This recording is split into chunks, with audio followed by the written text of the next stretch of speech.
Namaskar, I am Priyadarshan. You are welcome in State Council of Educational Research and Training, Patna. How are you children? Hope you must be taking good care of your study and education, study and health. Yeah. So today we are going to study a very beautiful poem, a photograph by Shirley Tolson. Shirley Tolson is a British poet, and she has written this poem, A Photograph. So let us see the poem, the first stanza of the poem. So you all must be aware what a photograph is.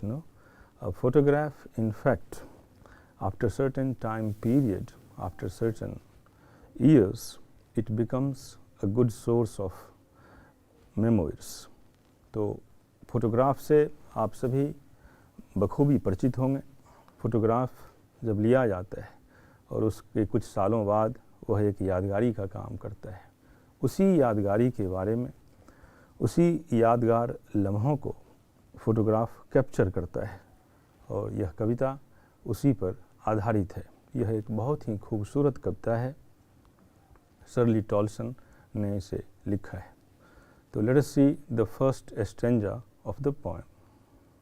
The poem begins, "The cardboard shows me how it was when the two girl cousins went paddling." See the first line of the poem. Poem की पहली पंक्ति को देखें। The cardboard shows me how it was when the two girl cousins went paddling. So the picture was taken and thereafter it was fixed in a cardboard. Cardboard में उस ज़माने में तस्वीर को रखा जाता था। When the two girls cousins went paddling, तो cardboard से हमें ये दिखता है कि दो लड़कियां और वो paddling करने गई हैं। Paddling, it tells us about walking on shallow water, each one holding one of my mother's hands, और each one जो cousins हैं वे दोनों पोएट की जो माँ है उसकी बाहों को पकड़े हुए हैं। And she the big girl some 12 years और सो, और वो उनमें से सबसे लंबी हैं और उस वक्त उनकी उम्र तकरीबन 12 साल रही होंगी। All three stood still to smile through their hair at the uncle with the camera, a sweet face. So all three stood still to smile through their hair. तीनों के तीन उस कैमरे में कैद हैं और पोएट की जो माँ है वो सबसे लंबी हैं, वो बीच में हैं और दोनों दूसरी दो लड़कियाँ वो पोएट की माँ को, उनकी बाहों को पकड़े हुए हैं। अ स्वीट फेस, पोएट कहती हैं कि उस वक्त उनकी माँ बहुत स्वीट दिखती थी। My mothers, that was before I was born. ये उस ज़माने की बात है जब पोएट का जन्म नहीं हुआ था। पोएट की माँ 12 साल की महज थी। And the sea which appears to have changed less washed their terribly transient feet.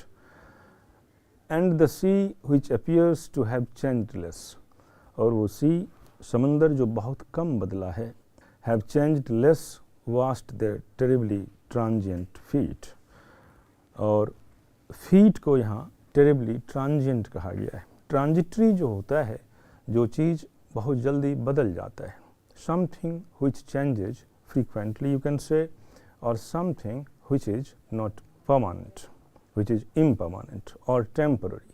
So transient, I am trying to write the meaning. So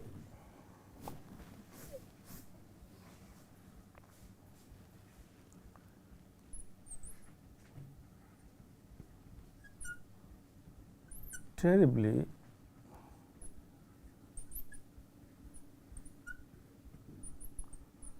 transient, no? So this word transient, it has been made from transitory.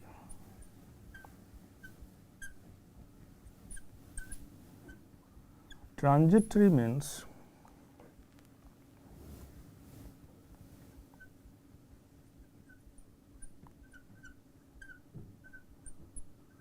impermanent, जो क्षणिक है या जो बदलते रहता है या जो परिवर्तनशील है, आप कह सकते हैं,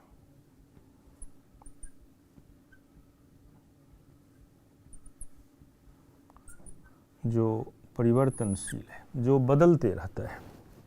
So the poet wants to say here, it says that terribly transient feet and the sea has changed less.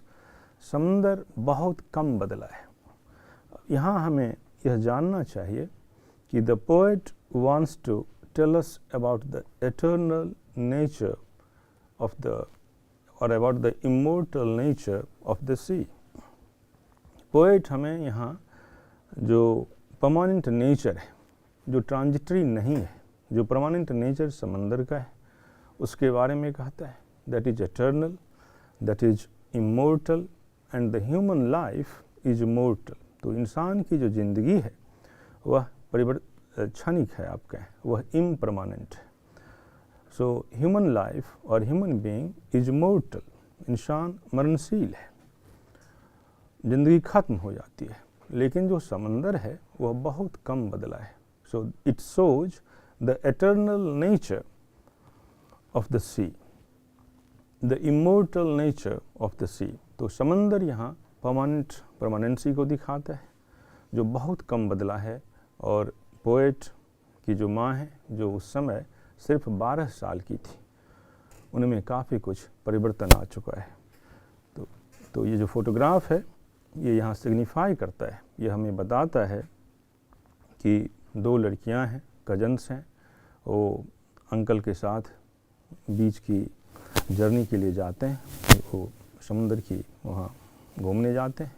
The line है कि दे वेंट फॉर पैडलिंग. तो paddling is to walk on shallow river.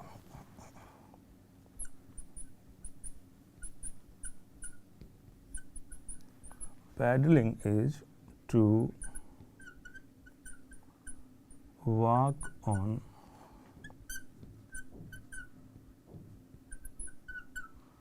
shallow water. So it may be the water of a river also, it may be the water of the sea also. लेकिन यहाँ ये तीनों लोग समुंदर बीच पर जाते हैं, समुंदर के किनारे जाते हैं. So they go for paddling to walk on shallow water. 3 लड़कियां हैं. पोइट की जो माँ है वह बिल्कुल बीच में, she is a tall girl, वह एक लंबी लड़की है. और 2 लड़कियां जो दो उनके बगल में हैं, तो पोइट की बाँह को पकड़े हुए हैं और पोइट की माँ वो बीच में. तो दोनों वहाँ जाते हैं. And this is how. So in this stanza what we come to know, there are 2-3 things important to note. One, because this is the first stanza, and here we come to know the 2 children, including the poet's mother, then there are 3. So 3 children go for to enjoy the seashore there. समुद्र के किनारे जाते हैं, छुट्टी मनाने गए होंगे. Poet की माँ उन 2 लड़कियों के बीच में है.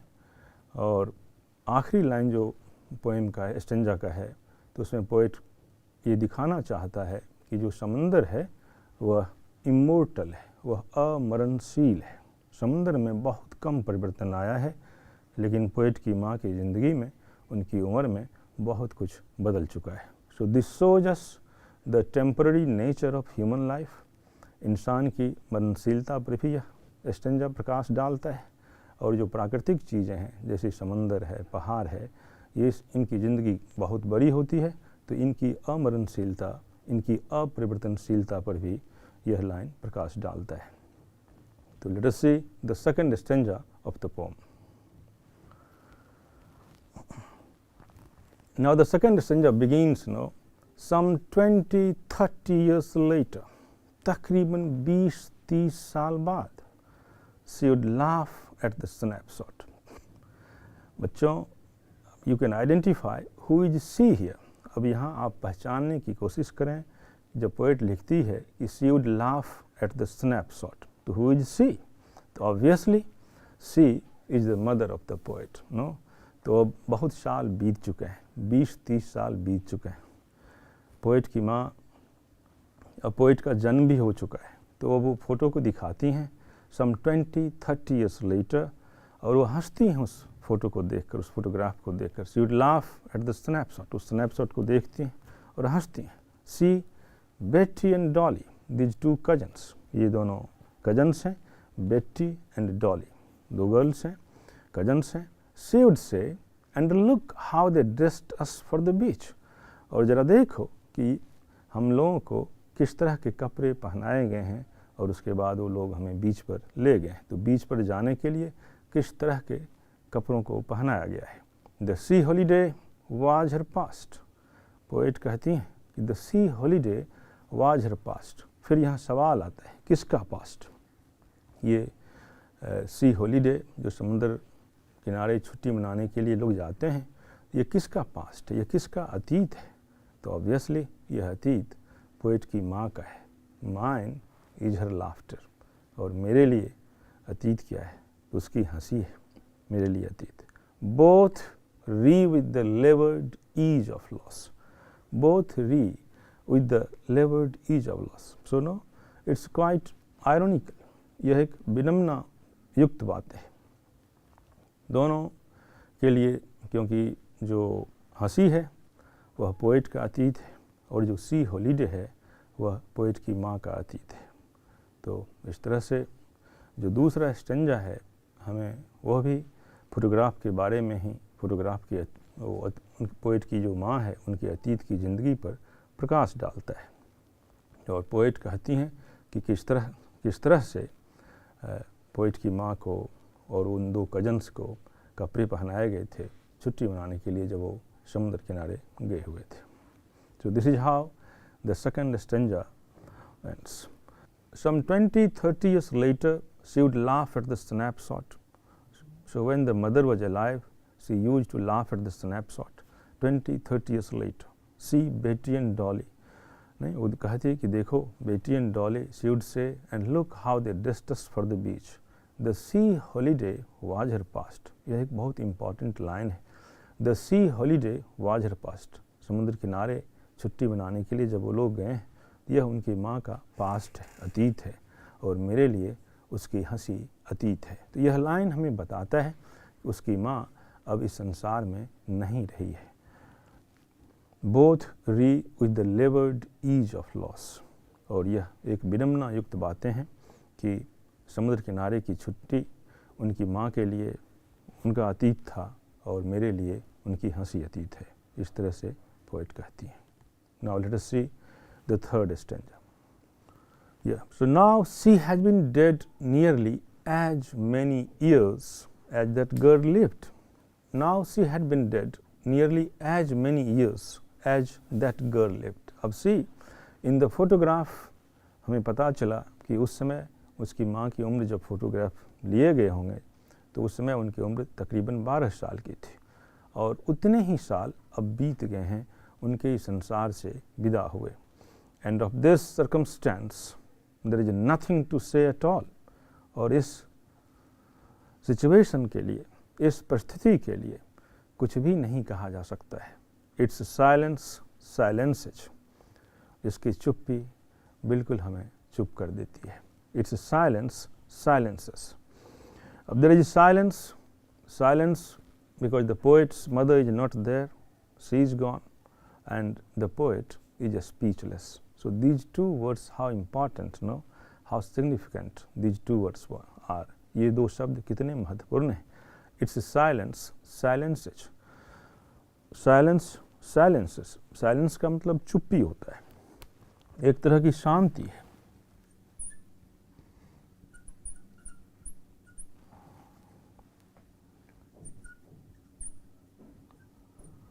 या सूनापन कहें,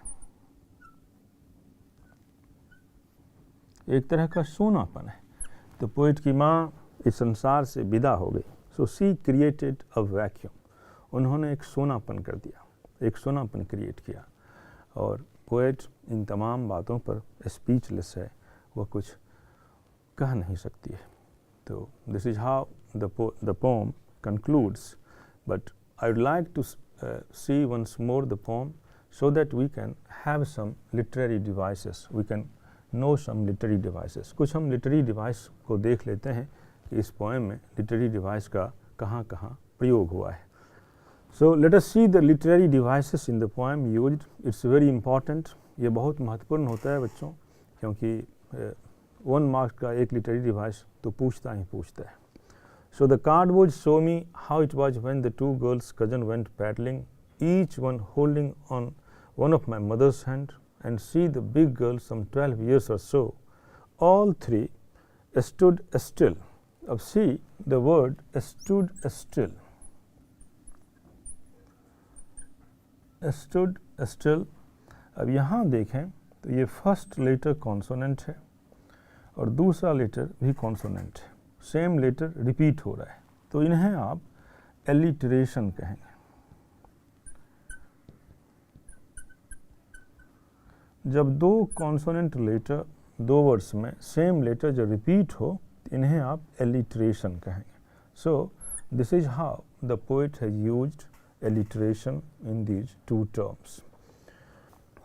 At the uncle with the camera, a sweet face, my mother's, that was before I was born, and the sea which appears to have changed less vast their terribly transient feet. तो terribly transient feet को यहाँ भी देखें तो T है और T है, एक alliteration तो है ही, और साथ में इसे आप transferred epithet भी कह सकते हैं. transferred epithet तब होता है जब वो किसी चीज़ की क्वालिटी के बारे में बताता है. तो यहाँ हमें पता चलता है कि जो टेरिबली ट्रांजिएंट फीट है, तो ये ट्रांजिएंट फीट जो है यह पोएट की माँ के बारे में कहा गया है, या वहाँ जो बच्चे हैं उनको कहा गया है. या इससे भी बड़ी फलक पर अगर आप देखें तो ह्यूमन लाइफ इज ट्रांजिटरी. इंसानी ज़िंदगी परिवर्तनशील है, बदलता है. लोग जन्म लेते हैं, एक निश्चित आयु होता है, उसके बाद इंसान इस संसार से विदा हो जाते हैं. लेकिन इसका कंपैरिजन पोएट नेचुरल एलिमेंट्स हैं, जैसे सी है, माउंटेन्स है, अगर उससे करें आप, तो पोएट कहता है कि the sea has changed less. समुंदर बहुत कम बदला है, लेकिन पोएट की जो माँ है अब वो इस संसार में नहीं रही, वो विदा हो चुकी है. No, so both the things are here at one go. एक तो आप देख सकते हैं कि ये भी एलिट्रेशन है, टी टी रिपीट हो रहा है, दोनों कॉन्सोनेंट लेटर है. और साथ में अगर दूसरी लिटरेरी डिवाइस की बात करें तो यहाँ ट्रांसफर्ड एपिथेट है, क्योंकि ये जो ट्रिबली ट्रांजिएंट है यह किसी पोएट की माँ की क्वालिटी या इंसानी ज़िंदगी की, जो इंसान की जो ज़िंदगी है उसकी क्वालिटी के बारे में बताता है कि वो परिवर्तनशील है, वह मोर्टल है. नहीं तो something which tells you about the quality of something, there we use the literary device transferred epithet. तो इसे आप एपिथेट भी कह सकते हैं. Yeah. So that was before I was born, and the sea which appears to have changed less washed their terribly transient feet. Fine. So in this stanza, what we could find, there are 2 literary devices. One is stood still, S और S. 2 literary device यहाँ इस्तेमाल हुआ है. ये S भी consonant है, ये भी कॉन्सोनेंट है, और दोनों सेम लेटर रिपीट हो रहा है, एलिट्रेशन है. तो चिल्ड्रन, आप यह समझ गए होंगे कि जहाँ 2 consonant letter same letter 2 words में यूज होता है तो उसे आप एलिट्रेशन कह सकते हैं. Now let us find the literary device into the second stanza. Some 20-30 years later, she would laugh at the snapshot. See Betty and Dolly, she would say, and look how they dressed us for the beach. The sea holiday was her past, mine is her laughter, both re with the levered ease of loss. अब see here, यहाँ देखें stanza के आखिरी में तो poet ने levered ease term का इस्तेमाल किया है. लेवर्ड ईज, लेवर्ड ईज है. अब यहाँ देखें तो दोनों वर्ड एक दूसरे के अपोजिट है. एक तो लेवर्ड है यहाँ, जिसका मतलब बड़ी कठिनाई से, बड़ी मशक्क़त से, बड़े मुश्किल से, और ईज है कि बड़ी आसानी से. नहीं तो यह वर्ड एक दूसरे का अपोजिट है, कंट्राडिक्ट करता है. तो जहाँ कंट्राडिक्शन हो, जहाँ विरोधाभास हो, वहाँ आप ऑक्सीमोरन को ऑक्सीमोरन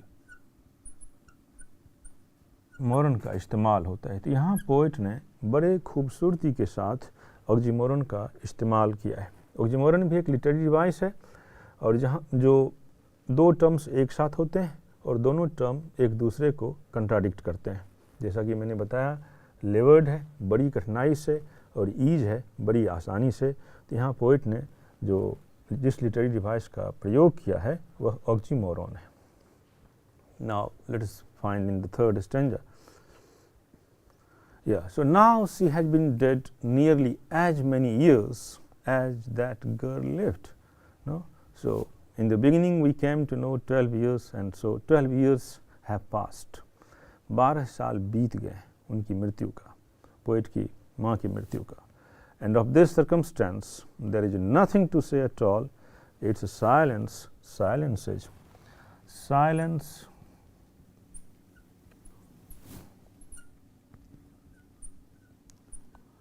साइलेंस अगेन सेम चीज़ है, एस कॉन्सोनेंट है, यहाँ भी एस कॉन्सोनेंट है, रिपीट हो रहा है, आप इसे भी एलिट्रेशन ही कहेंगे।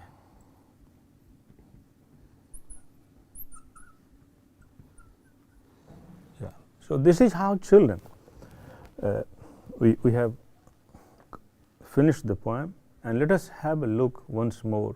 So this poem is all about a photograph in which there are three girls. One is poet's mother. She is standing in between, and the two cousins, they are holding the hand of the poet. No? So they have gone to celebrate holiday at the sea beach. समुद्र किनारे वो सब छुट्टी मनाने के लिए गए। वहाँ जो फोटोग्राफ लिया गया है उसी फोटोग्राफ पर आधारित यह एक कविता है जिसमें तीन लड़कियाँ हैं, बीच में पोइट की माँ है, दो कजन्स हैं जो पोइट की माँ की बाहों को पकड़े हुए हैं। और बहुत साल 20-30 साल बाद इनफैक्ट जब पोइट का जन्म होता है तो और पोइट की माँ उसे इंट्रोड्यूस कराती है इन सभी चीज़ों से। उस फोटोग्राफ यादगारी के तौर पर रखा हुआ है। उसमें पोइट की माँ पोइट को दिखाती हैं कि किस तरह से घर के लोगों ने उन्हें कपड़े पहनाए थे और हॉलीडे पर ले गए थे। वो अभी इस समय पोइट जो आखिरी स्टेंजा है उसमें पोइट ये कहता है तकरीबन 12 साल बीत गए। अब यह जो टाइम पीरियड है देखें, when the poet went for the holiday, जब कभी पोइट की माँ हॉलीडे पर जाती है उस समय भी उनकी उम्र तकरीबन 12 साल की ही होती है। और जब पोइट यह कविता लिखता है या इसके बारे में जब हमें बता रहा है कि वो उसकी माँ संसार में नहीं रही है तो उसके पोइट की माँ की मरे हुए भी तकरीबन 12 साल हो गए नहीं। तो this is the time situation, time frame in the poem, and I hope that you all must have enjoyed the poem quite well. And now we can have a look at the question answer of the poet of this poem, the questions, some questions of this poem. So we can have the questions here. The first question is, what does the word cardboard denote in the poem?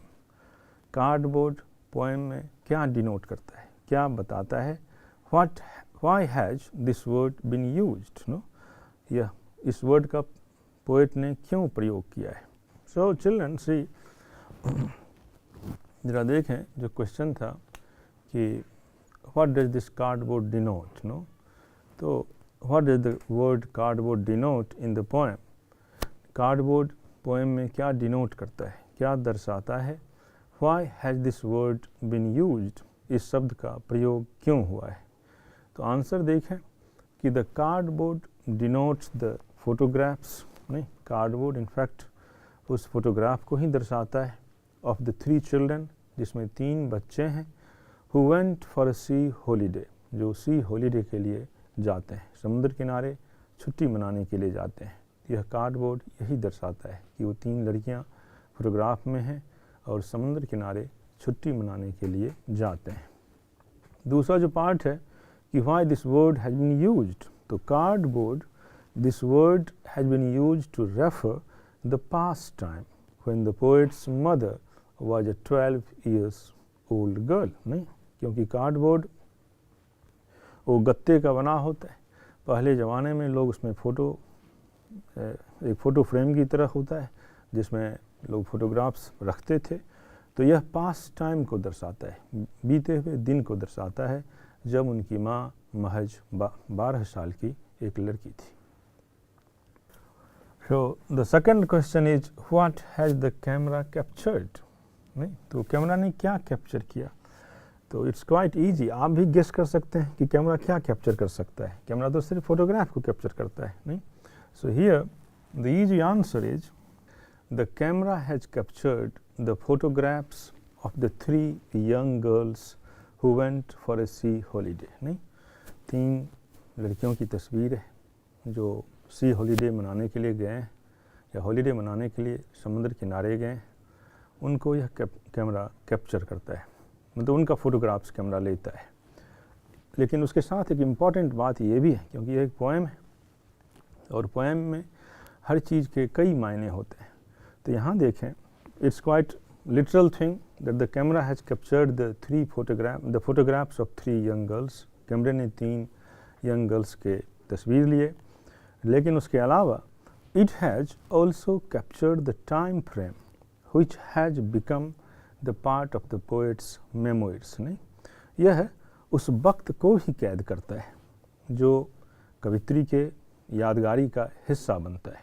तो यह एक important बात है, क्योंकि उसी photographs को देखकर उसकी माँ पोएट से बात करती है, पोएट को समझाती है, कहती है, और बहुत साल बाद पोएट उन्हीं बातों को लेकर तकरीबन 12 साल बाद वो एक कविता लिखती हैं और इन तमाम चीज़ों का वर्णन करती हैं।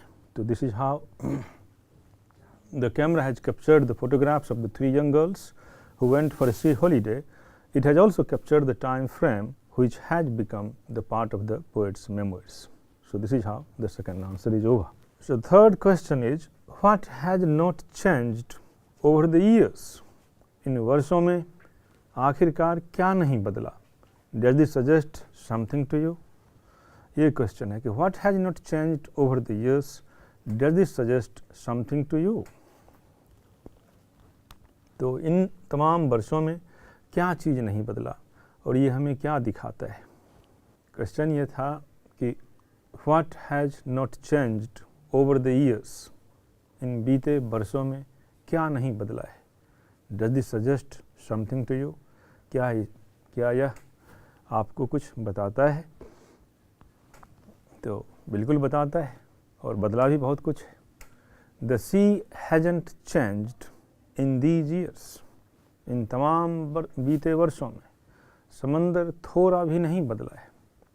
नहीं, जैसा कि हम जब पोएम को पढ़ रहे थे तो मैंने आपको बताया था कि it tells us about the eternity of the sea, eternity of the natural elements. So the sea hasn't changed in these years. समंदर थोड़ा भी इन बीते वर्षों में नहीं बदला है। It tells us about the immortal nature of the sea. नहीं, यह समंदर की अमरणशीलता है, यह उसकी शाश्वत अवस्था को दर्शाता है। एट द सेम टाइम, लेकिन इसके साथ साथ ह्यूमन लाइफ इज मोर्टल, इंसानी ज़िंदगी मरणशील होता है। The sea is still intact there, समंदर अभी भी वहाँ ज्यों का त्यों है। लेकिन the poet's mother has passed away, लेकिन पोएट की माँ, कवि की माँ अभी संसार में नहीं रही है। यह हमें यही बताता है। Now let us see the third question. So the poet's mother laughed at the way she was dressed up. जिस तरह से पोएट्स की माँ को या उन बच्चों को कपड़े पहनाए गए थे, तो पोएट की माँ इन बातों पर हंसती है। She tells us, it also tells us about the nostalgia related with childhood. और इनफैक्ट यह बचपन की कौतूहल है जो हंसी का कारण है।